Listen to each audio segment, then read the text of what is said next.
Dulu Presiden optimis, amanah Pakatan Harapan ni ada peluang di Kelantan. Jadi setelah daripada PAS hanya menjadi kerajaan di Kelantan, hari ini masuk melalui tebuk atap, jadi kerajaan persekutuan. Adakah situasi ini memberi keuntungan kepada kita kerana rakyat dapat melihat perangai PAS benar ataupun bagaimana? Bagaimana daripada pandangan Presiden, harapan, amanah dan juga Pakatan Harapan di Kelantan?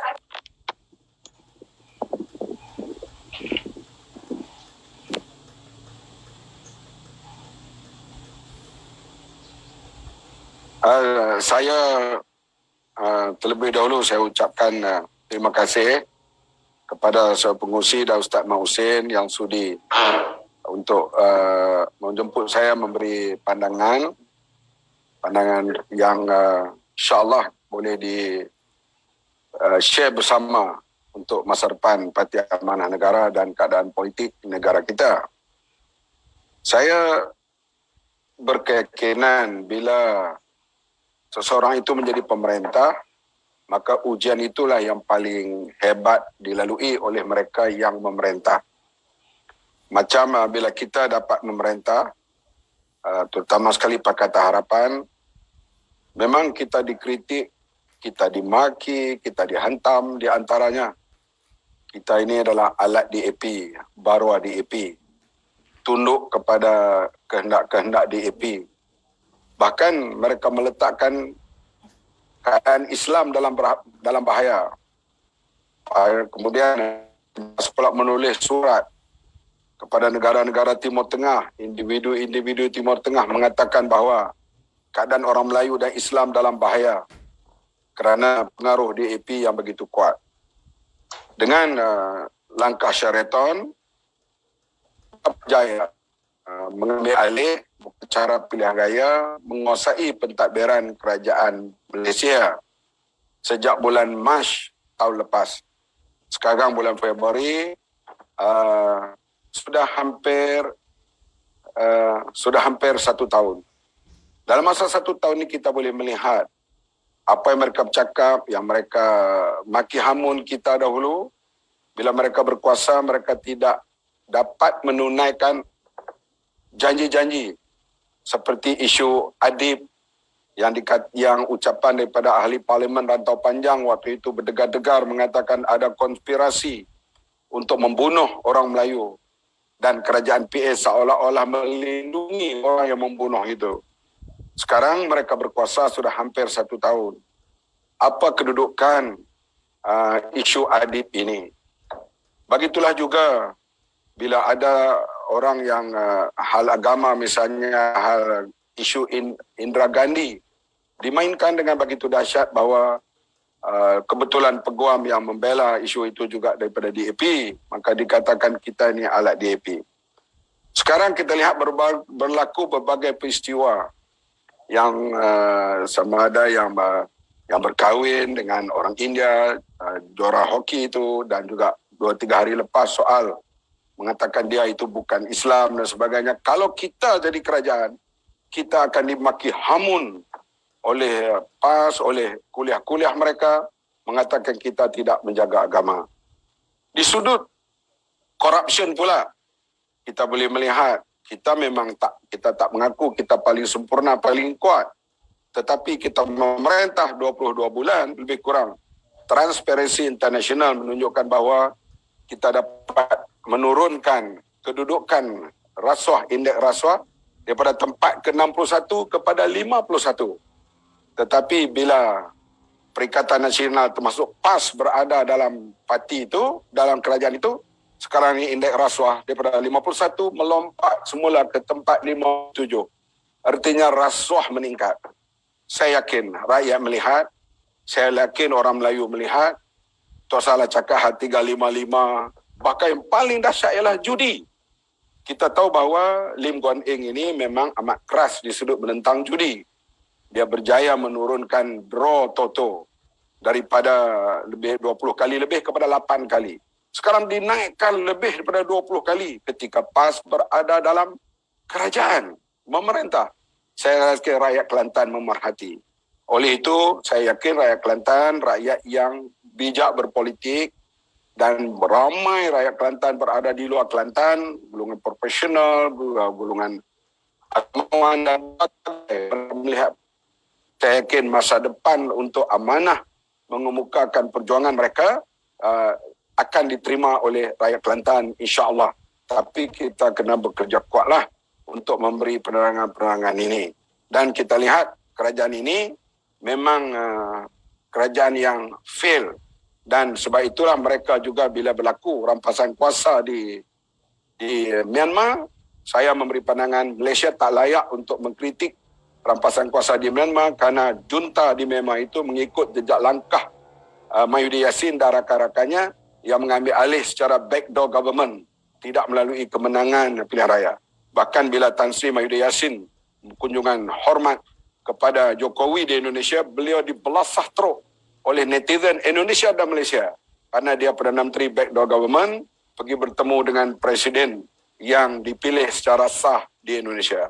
Semua perkembangan ini memberi ruang yang baik kepada amanah untuk menerang kepada rakyat bahawa kita meletakkan Islam rahmatan lil alamin, bekerjasama dengan semua puak, semua kaum, dan kita dapat dinilai oleh orang profesional, terutamanya dalam hal Transparency International.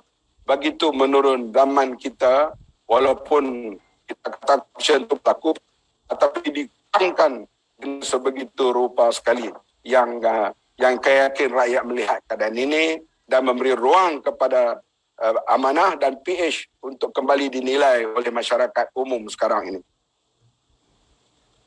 Terima kasih ini. Okey, ada soalan tambah. Ini tak pernah saya tulis tapi soalan tambah saya nak tanya juga Abang Mak. Kerana kita tahu Presiden Amanah Tuan Haji Muhammad Sabu masa dalam PAS lagi memang kuat bercakap tentang rasuah. Masa jadi kerajaan pun bercakap tentang rasuah. Sekadar pandangan Abang Mak, tiba-tiba hari ni Presiden PAS cakap nak terjemuh dari segi Islam baru rasuah ni. Sebenarnya apa yang dia fikir sebenarnya? Apa komen Abang Mak berkenaan dengan itu? Saya tak dapat detail apa yang nak cakap, saya tak mau komen lah. Tetapi yang saya nak sebut di sini, ucapan saya dalam konvensyen Parti Amanah di Melaka, iaitu saya ambil kutip kata-kata Rashid Redha. Bila beliau melawat negara barat, aku melihat Islam sana, walaupun orang Islamnya tidak ada.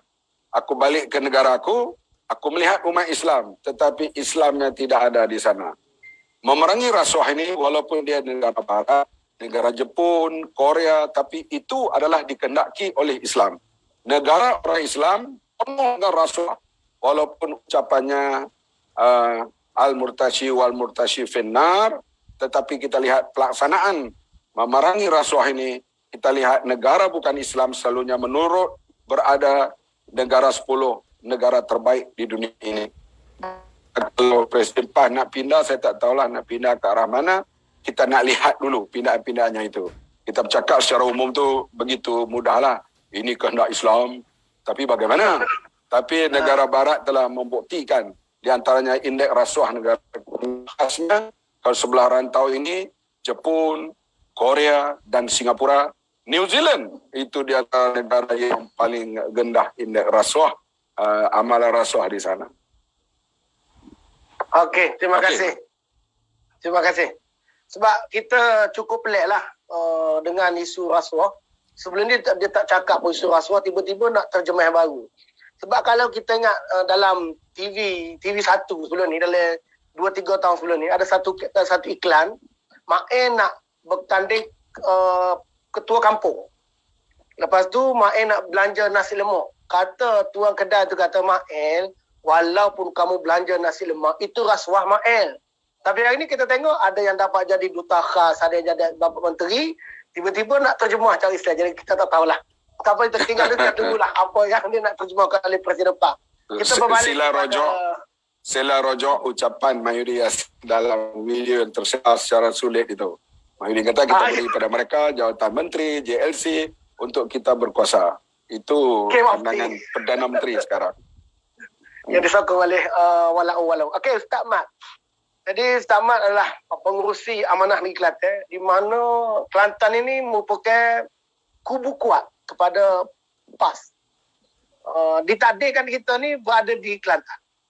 Ada orang tanya ada keamanah ni lemah. Sebenarnya Kelantan ni adalah kubu. Jadi umbi kekuatan dia berada di Kelantan. Dan hari ini Ustaz Mak sebagai pengerusi amanah negeri Kelantan. Jadi apakah misi dan visi amanah Kelantan untuk mengambil hati rakyat Kelantan berhadapan dengan orang panggil tugu kuat, sumber kekuatan yang ada di Kelantan ni. Jadi dipersilakan kepada Ustaz Mat. Assalamualaikum warahmatullahi wabarakatuh. Demikian moderator, kita mati yang bermak Apa? Seterusnya semua pendengar kita lah. Panggil dia. Kelantan ni satu negeri yang agak unik kalau kita banding dengan negeri lain. Termasuk rakyat dia. Dan ambilnya raja dengan presiden sebut Kelantan ni, rakyat dia ni orang bijak Kelantan ni. Bijak dan kajian pun bertukar, beberapa kali bertukar dah di Kelantan ni. Artinya kesedaran rakyat Kelantan tentang politik tinggi. Dan sehingga Tugu sendiri pun letak tulis buku dah. Buku Kelantan Universiti Politik Terbuka. Itu Tugu. Jadi yang kedua nak sebut bahawa rakyat Kelantan ni satu negeri yang agak minat pada agama. Sebab itulah dulu pas boleh bertapak di Kelantan. Pilihan yang pertama 59 tu pun pandai dah di Kelantan ni. Dan budaya rakyat Kelantan ni dia dipengaruhi oleh Tutup Guru masa tu. Oleh pondok, oleh sekolah Arab, Ustaz Rama sini dan lebih lagi patah Kelantan ni merupakan diletak nama sebagai jolokan kepada Serambi Mekah. Serambi Mekah. Ni nak jadi Serambi apa tahu lagi lah tak? Dan ni jadi Serambi Mercedes ya, setuju. Jadi amanah ni ditubuhkan dan dia amanah akan bergerak sesuai dengan kehendak tubuh. Bagaimana politik agak menonjol dan juga cemerlang di Kelantan lah semasa Tugu jadi menteri besar. Dia dalam semua dimensi, dalam semua sudut, Tugu telah sentuh dalam pemerintahan dia. Tugu ni termasuk bukan Islam, termasuk sifat rahmah yang kita buat sekarang ni. Itu sifat sebab dan dicernakan sifat Tugu tu dianggap oleh semua lapisan masyarakat sebagai suatu pimpinan yang boleh menjadi contoh. Dan bukan sahaja contoh dalam politik, tapi contoh juga kepada pembawaan Islam yang kita nak. Jadi amanah seboleh-bolehnya akan mengikuti jejak langkah atau sunnah Tugu kita dalam semua perkara, dalam tindakan-tindakannya. Jadi kerana itulah oleh kerana suasana Kelantan ni orang panggil tempat kuat agama, tempat yang banyak sekolah Arab. Untuk mengetahui bahawa di Kelantan dia setiap tahun dia lebih kurang 40,000 rakyat Kelantan, anak Kelantan ni mengaji sekolah agama. 40,000 orang. Setiap tahun ada. Jadi artinya budaya tu yang tu. Dan amanah telah dapat menyesuaikan suasana tu di Kelantan ini. Walaupun kita tahu ini adalah tempat kubu PAS yang buat dia dulu lagi lah. Kubu PAS pun kita juga lagi buat kerja dalam dulu pun. Kita juga buat kerjanya. Jadi kerana tu kita tengok amat selepas tu guru tu kajian yang ada learning pun boleh nampak dia dapat semua tu adalah ikut tu guru lagi. Lagi pun semua program macam tak ada benda baru. Nak membangun batu Islam, buat halaqah, itu pengajian yang ada. Dia tak ada benda baru. Macam tak ada idea baru nak buat satu perubahan kepada Kelantan sekarang. Sedangkan rakyat Kelantan sudah mula melihat, tak lebih lagi bila PAS berada dalam kerajaan pusat, lebih lagi bila PAS sudah merintah selama 30 tahun di Kelantan lah. Jadi takkan nak duduk lagu ni kita ni. Takkan mesti, takkanlah negelai. Walaupun kita mengatakan walaupun kita guru dah pacok dah, walaupun kita kuat Islam di Kelantan dah. Tapi takkanlah sampai hari ni Kelantan duduk nombor 3 miskin di Malaysia. Tak kemiskin tu takkan bila Islam itu jadi miskin. Takkanlah di Kelantan ni menjadi satu negeri yang banyak dadah di Kelantan. Sehari dua ni memang banyak benar lah benda tu ya. Banyak pelacuran di Kelantan. Jadi apakah ini sebenarnya yang kita buat? Jadi memahami suasana itulah Amanah Kelantan menyusun program-program supaya sesuai dengan dalam kalau kita tengok dalam perlembagaan amanah ni, dia tulis sendiri tu mendirikan sebuah negara dan masyarakat madani dengan Islam sebagai rahmat untuk semua. Jadi kita seboleh-boleh Amanah Kelantan akan bergerak ke asuh dan itu pun telah dilakukan itu guru. Dia mesra dengan orang bukan Islam, dia mesra dengan orang Cina di Kelantan, bahkan dan tindak-tindakannya ada yang orang bukan Islam mari bawa makanan jumpa, bawa durian makan dekat Tok Guru. Ada yang orang tua bukan Islam lagi cium tangan Tok Guru. Sama perkara itu dulu. Jadi suasana itu sangat bagus dan seboleh-bolehnya Amanah Kelantan akan mengikuti jejak langkah tu supaya kita dapat mengembalikan semula Islam seperti yang kita telah idam-idam dulu. Itu yang kita cadangkan. Terima kasih. Okey, terima kasih pada Ustaz Mat. Hari ni kita kebetulan dua panel kita ni Muhammad ada dua. Dan kita juga bercakap tentang Muhammad juga. Yang ni Muhammad Yaakob hari ni. Okey, jadi hari ni kita ada 3 Muhammad. Okey, hari ni kita nak kembali kepada sejarah. Sejarah di mana Presiden kita ni pernah bertanding di Kelantan. Bertanding, lawan dia adalah Giant. Masa tu Presiden lawan dengan Tan Sri Anwar Musa yang hari ini merupakan Menteri Wilayah. Dia bertanding yang pada itu dengan kekuatan yang diberi nama Perpaduan Angkatan Perpaduan Ummah. APU. Dan, jadi melihat kepada kekuatan pada tahun 1990, kita boleh nampak tanda bahawa dah nak boleh menang. Pas bergerak dengan lepas APU, bergerak bersendiri, depan bersendiri dengan Barisan Alternatif dan bersama dengan Pakatan Rakyat. Dan akhirnya bersendiri tetapi bermain kayu tiga dengan UMNO yang ni pada PRU yang ke-14 pada 2018. Jadi Abang Mat melihat kekuatan PAS dan juga mungkin UMNO, mungkin BN sebab kita tak tahu siapakah pasangan sebenar yang PAS sedang setia sama ada dengan BN ataupun dengan Bersatu. Cuma kita nak kajilah, timbanglah kekuatan pemberat dia.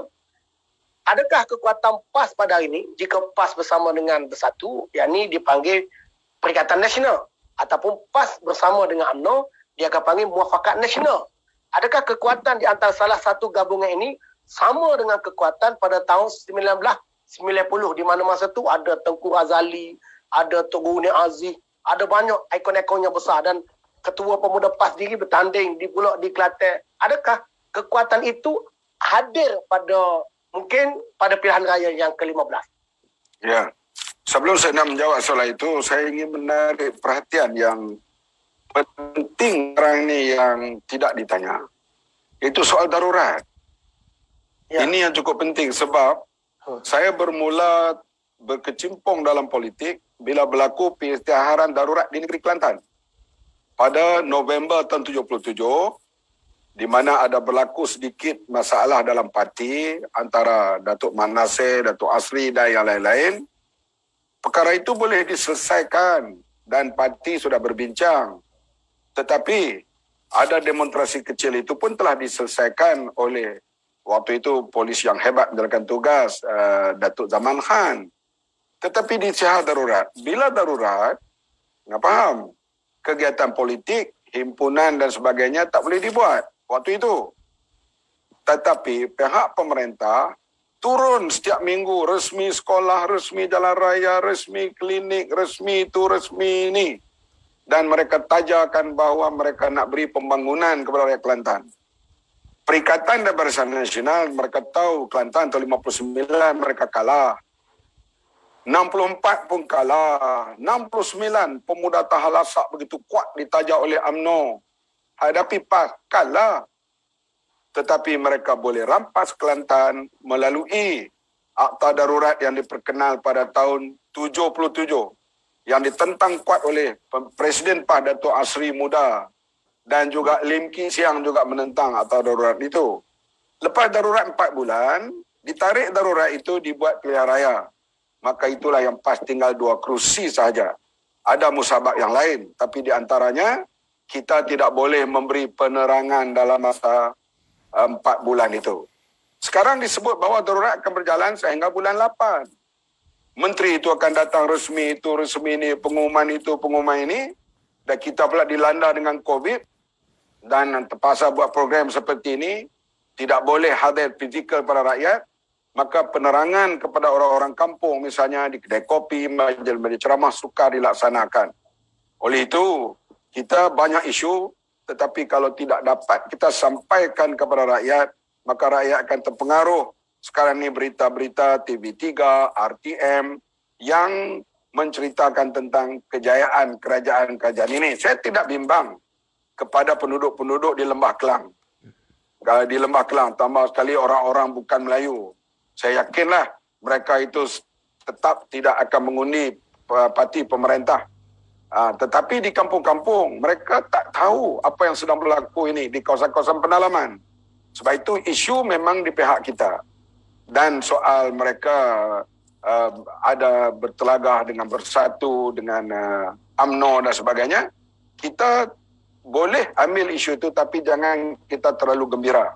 Apa yang berlaku di Sabah, kita lihat mereka bertelagah antara Bersatu, UMNO dan parti-parti di Sabah bertanding satu sama lain. Tapi mereka parti pemerintah ada jalan penyelesaian. Ini hak kau, ini hak aku, ini hak kamu. Maka dapat diselesaikan dan akhirnya mereka menang di Sabah. Dan di Kelantan memang kita kena cari banyak kawan, banyak sahabat. Golongan profesional mesti kita dekati. Kalau ada yang di Kuala Lumpur, yang program profesional yang hebat-hebat, yang cerong kepada kita dekati mereka.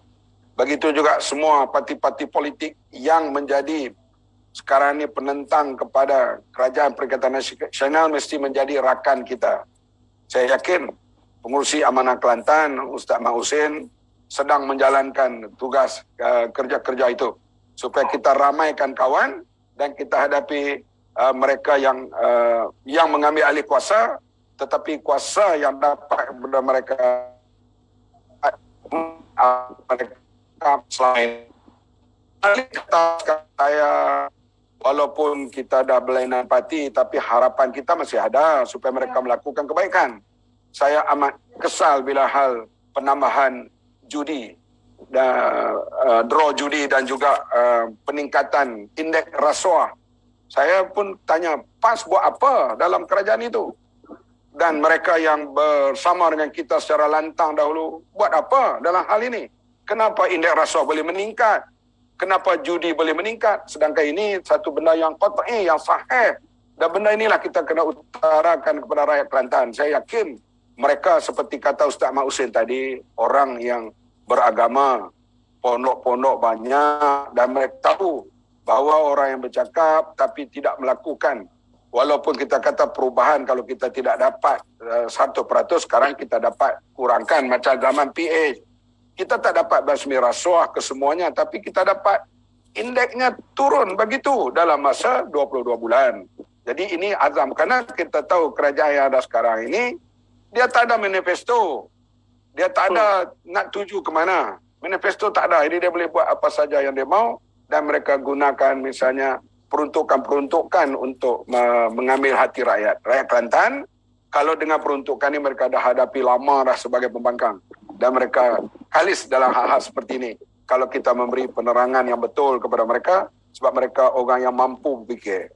Dan saya yakin, masa depan mana kita tahu bukan besar lagi, kita kena cari sebanyak rakan untuk bersama.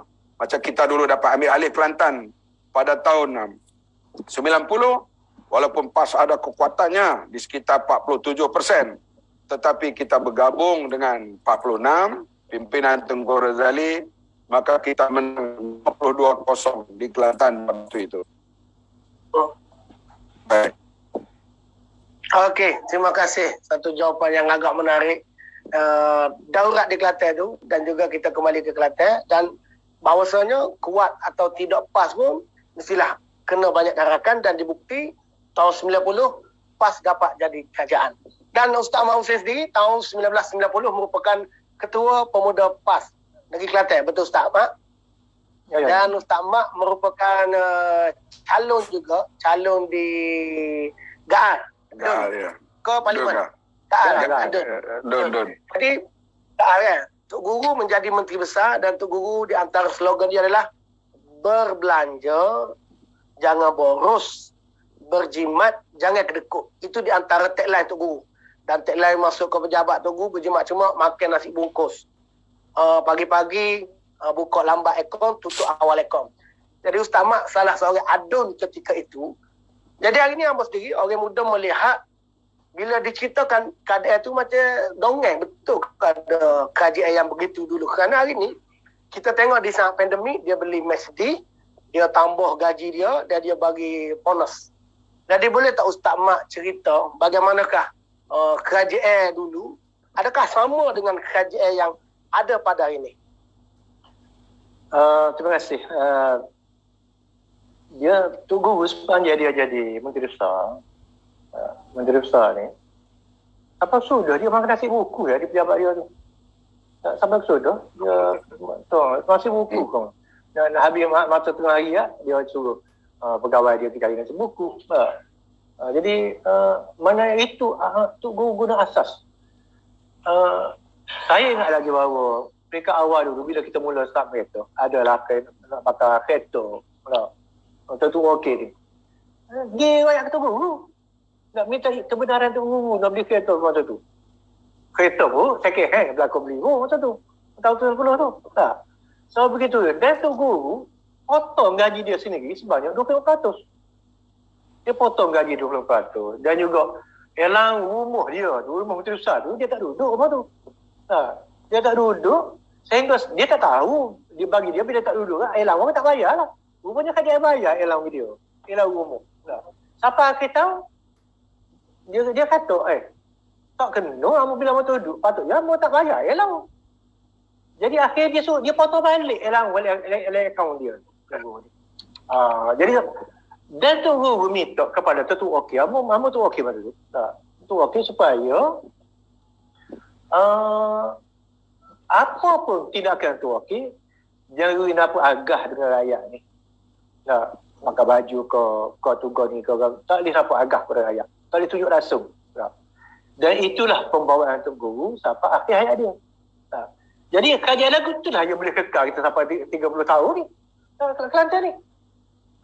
Tapi bila kita kemari learn ni pulaknya, kita telah jumpa macam-macam hal. Dah lah, ini kita tadi lah. Musim learning tu patut tak boleh bersedih lah.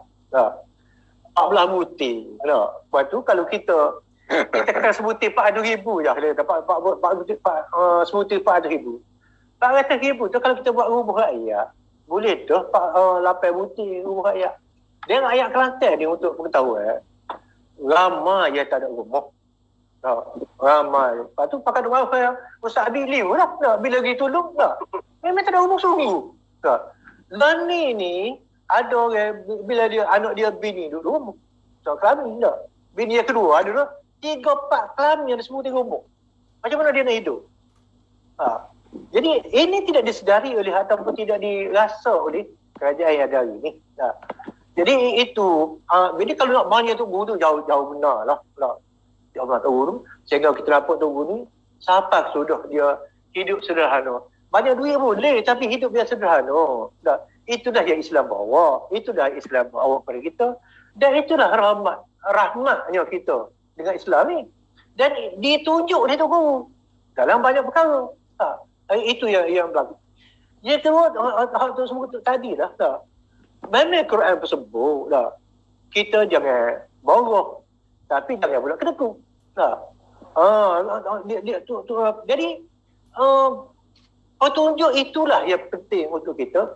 Kalau kita kata kita ni di Kelantan mengenai Islam. Jadi bila ini berlaku, maka barulah rakyat ni dia sesuai, barulah kajian kita ni sesuai dengan apa yang nak dibawa untuk di Kelantan ni lah. Dia dalam keadaan rakyat yang sila hijau tak. Ada satu pandangan dia kata kalau kedudukan ini berterusan akan berlaku di Kelantan nanti ialah satunya ialah pencurian banyak di Kelantan. Gaduh kau banyak, jenayah kau banyak, perompakan kau banyak di Kelantan. Kalaulah kita tidak tangani dengan betul. Dan ini Amo tengok dalam bajet kajian hak baru ni, bajet 21 ni, bajet Kelantan ni 1.7 bilion tinggi lah. Ini pertama kali dalam sejarah lah. Dulu ada 100 juta je dulu, 500 juta je dulu.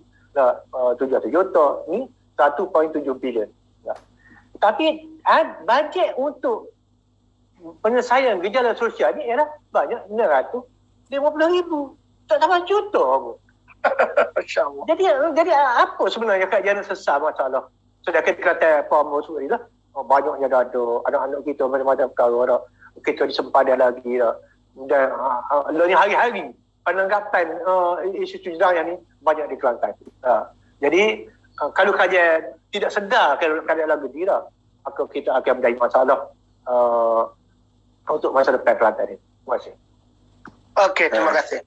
Jadi kita sudah sampai pada pukul 9.40 dan kita masih panggil sumak rakyat dengan maklumat yang terlalu banyak dengan pandemik ini. Jadi kita hanya buat sampai pukul 10. Untuk makluman Abang Mak dan juga Ustaz Mak, walaupun hari ini kali pertama kita buat live, kita hampir dapat 500 view. Maknanya rakyat Kelantan memang rindu betul lah Abang Mak. Lama dah tak ceramah, tapi apakan gaya pandemik menghalang kita. Tetapi dapat juga melepas rindu dengan Zoom pada malam ni, dan kita secara live di page Amanah Negeri Kelantan. Dan kali pertama ni kita dapat capai 500 orang view. Jutaan terima kasih kepada Presiden kerana sudi pada malam ni. Okey, soalan yang terakhir kita terus kepada Presiden dan juga ada ucapan terakhir dia. Tadi Presiden dah jawab, tapi saya tanya jugalah berkenaan dengan PAS PN, kerana tajuk kita inilah PN versus PH di Kelantan. Yang menjadi masalah kita adalah di Kelantan ni adalah PAS tidak pernah pun isytihar kerajaan yang ada pada ini, kerajaan PN. Dia kekal dengan kerajaan PAS. Ustaz Mak tidak lantik pun seorang timbalan menteri besar di kalangan UMNO ataupun Bersatu. Sama juga dikatakan Muafakat Nasional, tak ada juga. Jadi sebagai orang lama yang duduk dalam PAS ni, mungkin dapat baca lah. Saya sendiri sebagai orang yang tak lama kenal PAS, daripada kecil, mungkin dalam 15 tahun, saya dapat rasa PAS takkan guna mana-mana logo kecuali PAS. Logo PAS pada pilihan raya yang ke-15. Tapi pada hari ini yang kita tengok dalam video, dah ada cetok baju Perikatan Nasional. Kita takut cetok-cetok PAS mutasi guna, tinggal Bersatu saja dia guna. Tapi sebagai mantan timbalan Presiden, nombor 2 adalah PAS. Bacaan politik, adakah PAS akan bersama dengan UMNO, Muafakat Nasional ataupun Barisan Nasional, atau duduk dengan Bersatu, Perikatan Nasional, ataupun PAS sebenarnya akan kekal juga dengan PAS? Apa komen Presiden dan penutup kepada peminat yang ramai menengok pada malam ni? Saya nak ramal masa depan tu payah sikit lah. Tapi sekarang ni, ahli-ahli PAS banyak dah mengeluarkan idea-idea dan dibuat dalam bentuk YouTube. Misalnya mengkritik secara lantang soal penambahan judi.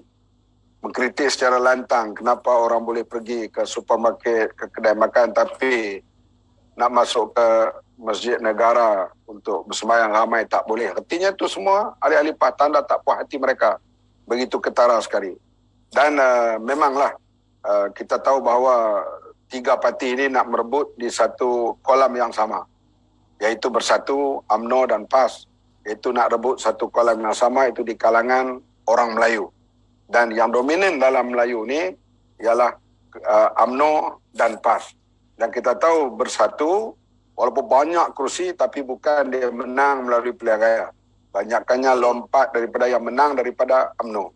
Oleh itu saya yakin mana-mana parti pun dia takkan surrender kepada golongan yang melompat datang, walaupun kedudukan mereka sekarang hebat, tetapi saya yakin mereka akan memperteguhkan kedudukan parti mereka. So PAS dengan identitinya, saya yakin mereka akan bersifat tegas dalam hal ini. Ini juga disebut oleh bekas Menteri Besar Terengganu, Datuk Ahmad Said, dan yang baru ini juga adalah daripada ahli Parlimen Macang. Bahkan yang berhormat mulia Tengku Razali Hamzah sendiri, hasratnya untuk apa kita nak beri pada PAS, apa dia beri pada kita. Lebih baik kita hadap mereka ini. Suara-suara ini semakin lantang, semakin hebat. Sebab itulah dalam suasana begini, amanah kena berusaha mencari banyak rakan dan banyak kawan. Dan saya yakin perpecahan mereka itu walaupun kita mengharapkan, tetapi jangan kita letakkan kita duduk saja. Tapi sebab saya sebut tadi di Sabah, nampak mereka berpecah, tetapi bila hadapi musuh, mereka boleh hadap dan mereka menang di Sabah. Kita kena terus berusaha perpecahan mereka itu kita alu-alukan dan mereka akan terus berpecah. Tetapi kita juga kena meletakkan asas-asas kita sendiri bersama dengan rakan kita ataupun parti-parti ataupun puak yang nak bersama dengan kita untuk menumbangkan kerajaan backdoor government ini. Sepatah lagi saya nak sebut dalam nak keluar dari hal ini sikit, iaitu yang Ustaz Ahmad Hussein sebut tadi, iaitu soal ekonomi. Orang Kelantan banyak berniaga di Kuala Lumpur. Kalau di Lembah Keran, Cawkit, di Shah Alam tu jual buah je orang Kelantan.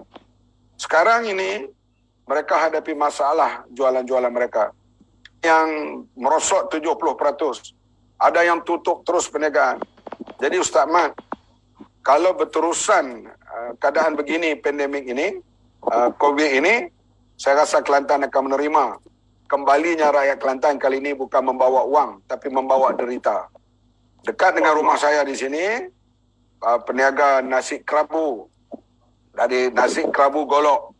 Sekarang jualannya tak sampai 20% daripada jualan sebelum ini. Dan dia, ialah bayaran bank barangkali boleh ditangguh sekejap. Tapi sudah membangun mereka dan balik ke Kelantan. Bukan bawa balik kali ini, bawa balik. Inilah yang perlu kita gembelingkan. Ekonomi sekarang memang parah.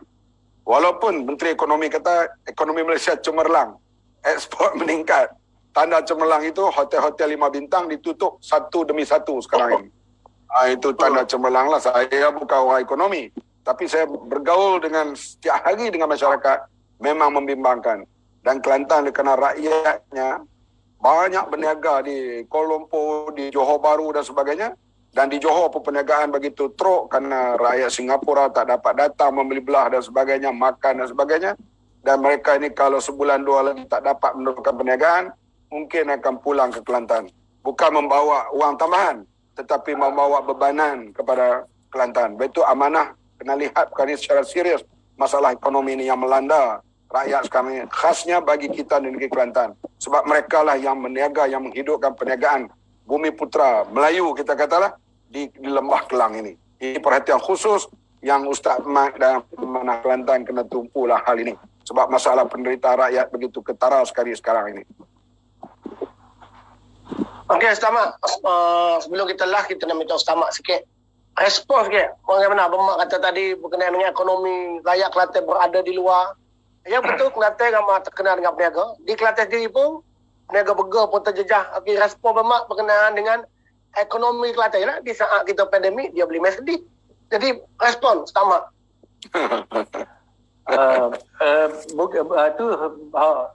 Rakyat Kelantan dia suka berniaga. Rakyat Kelantan juga ialah suka tanian dalam pertanian. Berniaga ni masa mula PKP pun ni 2 bas saja bertolak ke Kuala Lumpur satu malam. 2 peti bas ya. Dulu bas yang keluar dari Kelantan ni adalah setiap malam lebih daripada 100 buah bas dulu. Dan ini sangat teruk dihadapi oleh rakyat Kelantan sekarang ini. Itu. Jadi menyebabkan sebab tu hamba takutnya bahawa lepas ni macam-macam perkara berlaku di Kelantan. Dahlah kita ni satu negeri yang miskin sekarang ni. Kita yang menyebabkan rakyat sudah tidak banyak boleh bergerak sekarang ni. Sama juga dengan pertanian. Amo rasa kajian Pak Kelantan kena tukar dah pertanian satu ibadat tu. Tak payah rakyat pun, tu dah. Tak payah rakyat pun, orang reti dah. Kalau betul lah, boleh pandai buat begitu dah. Saya kan, duk 20 tahun dah, duk semua. Padahal, padi tak naik mutu pun, padi tak beras tak bertambah pun, hasil tak bertambah pun. Tak. Jadi, kita duk pakai beras DCF. Macam kita pula. Jadi, kerana tu, Amo rasa, dia ekonominya bukan macam tu. Tak. Jadi, kalau kita boleh selesaikan masalah pertanian Kelantan. Kelantan ni menjadi jelampan padi terbesar kedua selepas Kedah. Sekarang ni. Jadi, hal tu pun tidak boleh menampakkan. Sebab itulah, selain beratur soal isu-isu air Kelantan, masalah yang Kelantan air, yang dah banyak lah, orang bijak berlaku dah. Ni tahun 30 baru nak selesai pula. Dia agak-agak lah. Jadi, kau beratlah kita di Kelantan ni, dan ini semualah musuh. Kalau kita tengok dari mana ada lagi rata-rata tank air ni ada belakang tu dan rata-rata AKSP buaya. Jadi aku rasa hot tu pun AKSP sendiri pun kajian Kelantan kena fikir balik dah. Kalau di Selangor dia boleh ambil air sungai sebagai sumber air, Kelantan ni lah di antara negeri yang paling banyak sungai yang terbuai air tak digunakan. Kita duk korek air lekat macam selama ni pun. Jadi aku rasa boleh lah kita fikir balik supaya air sungai tu boleh jadikan sumber air yang banyak digunakan, yang dia tak digunakan di Kelantan sama dunia. Jadi kerana itulah kita rasa kalau kita pakai usaha kan, terutama si orang orang Kelantan di perantauan, dia berkali memakai ratus ribu ada di luar Kelantan sekarang ni dah. Dia bekerja macam-macam, kita rasa bolehlah mereka membantu memberikan fikirannya, teraganya, caranya macam mana kita nak selesaikan masalah Kelantan ni untuk masa-masa akan datang nanti. Terima kasih. Okey, akhir sekali kita dah sampai ke penhujung. Sekarang pada 9.52, jadi kita minta Abang Mak memberi sedikit panggil harapan, ucapan terakhir. Bukan terakhir lah dalam rancangan kita ni. Kerana kita ditengok oleh dekat dengan 500 orang. Dan akan ditengok lagi daripada ahli, dari berminat pada amanah. Apakah kata-kata semangat Abang Mak sendiri kepada jentera ahli yang sebenarnya memang nak tengok amanah Pakatan Harapan ini dapat bantu Kelantan dengan menukarkan kerajaan yang kita anggap ini kerajaan yang tidak mesra rakyat, yang tidak fikir pasal rakyat. Kerajaan Darul Mersyidih ini perlu ditukar. Apa pesanan Abang Mak? Darul Mersyidih ini disebut oleh seorang penulis daripada London, rakyat Malaysia, Maria Mokhtar. Dia mengatakan di Syria ada Darul ISIS, di Afghanistan Darul Taliban, di Kelantan Darul Mersyidih. Itu Maria Mokhtar, jurnalis terkenal lah, dan dia diikuti lah, laman webnya itu diikuti ramai oleh rakyat Malaysia, terutama rakyat Malaysia yang berada di luar negara. Jadi saya sebut tadi bahawa rakyat Kelantan ini dia fikirannya beri. Dia boleh dengar pandangan-pandangan. Dia tidak fanatik. Ada sebuah negeri lain tu dia lain. Dia pegang parti tu, dia tak kira. Kalaulah presiden dia kata hari ni hari apa hari ni? Hari ni hari Sabtu. Kalau presiden dia kata besok hari Khamis, dia percaya. Sebab barangkali presiden itu dapat mimpi apa macam, dia percaya semua. Itu yang dipanggil walaun itu. Tapi di Kelantan ni saya yakin golongan itu agak kurang. Mereka golongan yang berfikir. Sebab itulah saya yakin masa depan di sini kalau amanah boleh turun ke galangan. Tapi nak turun tak boleh. Yang pertama, sekarang ni COVID. Yang kedua pula darurat. Sebab itulah kita berusaha kalau boleh kerajaan darurat ini ditamatkan dan kembali kepada pihak yang ada majoriti. Dan sekarang misalnya Anwar Ibrahim telah mengaku berterus terang berkali-kali dia ada majoriti dan kita nak bermain. Sebab itulah darurat disiarkan kerana nak menyelamatkan pemerintahan backdoor government, bukan nak beri perkhidmatan kepada rakyat, nak selamatkan kerajaan backdoor government. Dan ucapan Jokowi itu di depan Perdana Menteri Malaysia cukup baik. Hormat demokrasi, hormat kewibawahan. Kita nampak kalau boleh ditafsirkan ayat itu dengan berbagai-bagai. Bahkan dalam tweet yang dipunyai oleh presiden itu dimasukkan. Bahkan ada rakyat Malaysia kata, ambillah Tan Sri Mahyudin itu jangan lagi bawa balik ke Malaysia ini. Artinya mereka sendiri tahu bahawa yang pemerintah sekarang ini bukan dapat mandat daripada rakyat. Baik itu saya rasa kita terus berusaha. Kalau tak dapat, kita canangkan bahawa kerajaan ini kerajaan backdoor government, kerajaan tebuk atap disebut sendiri oleh Presiden PAS. Oleh itu, kerajaan ini tak ada wibawa. Sebab itulah mereka tidak peduli soal manifesto dan sebagainya sebab mereka tak ada manifesto. Sebab itu indeks rasuah baru tak sampai setahun telah meningkat daripada tanggal 51 naik kepada tanggal 57. Jadi kalau sampai bulan Ogos akan datang, kita tidak tahu indeks rasuah ni akan meningkat lagi. Bila rasuah meningkat, akhirnya yang rugi adalah rakyat. Termasuklah rakyat Kelantan ni. Sebab itu keyakinan ini kita mesti terjemahkan dalam bentuk tindakan kita dan kita berbincang terutama dengan golongan profesional, MGO, parti-parti lain yang juga mempunyai hasrat yang sama untuk kita bergabung tenaga. Saya yakin masa depan amanah khas di Kelantan cemerlang insya-Allah. Terima kasih kepada Tuan Haji Muhammad Sabu, Presiden kita. Terima kasih kepada Ustaz Muhammad Hussein. Hari ini adalah program kita yang pertama. Alhamdulillah, hari ini kita dapat 150 orang share dan kita capai yang tertinggi tadi hampir 500. Menunjukkan memang rakyat Kelantan terlalu rindukan bermak dan politik. Tapi apakah daya, kita dah sekat. Tapi Alhamdulillah, ini salah satu cubaan daripada PIKOM Kelantan dan kita akan buat. Sebab ini kita ucap terima kasih kepada penonton yang share dan komen dan banyak walau masuk sampai dekat 1000 komen kita di live tadi. Walau masuk, orang kita masuk. Maknanya politik di Kelantan ni memang meriah.